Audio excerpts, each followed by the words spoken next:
नवापूर MIDCमध्ये बनावट तूप कारखान्यावर स्थानिक गुन्हे शाखेचा छापा, तब्बल 2.25 कोटींचा मुद्देमाल जप्त।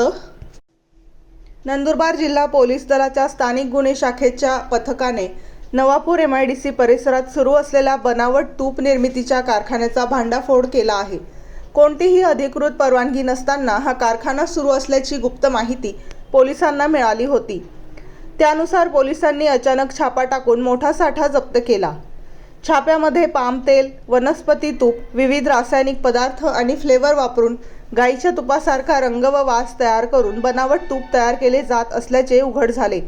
या ठिकाणी तूप तयार करण्यासाठी वापरले जाणारे साहित्य, मशिनरी, सिलेंडर आणि इतर सामग्रीसह एकूण सुमारे 1,46,00,000 रुपयांचा मुद्देमाल पोलिसांनी जप्त केला आहे।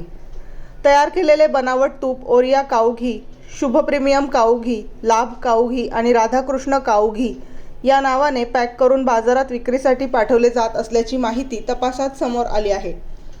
दरम्यान छाप्यावेळी राकेशभाई ईश्वरभाई भारतीया राहणार सुरत, गुजरात हा संशयित आढळून आला असून त्याच्याविरुद्ध गुन्हा दाखल करण्यात आला आहे।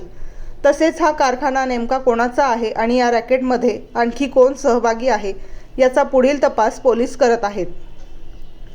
ब्युरो रिपोर्ट सुमित गिरासे, बेधडक मी मराठी न्यूज, नवापूर।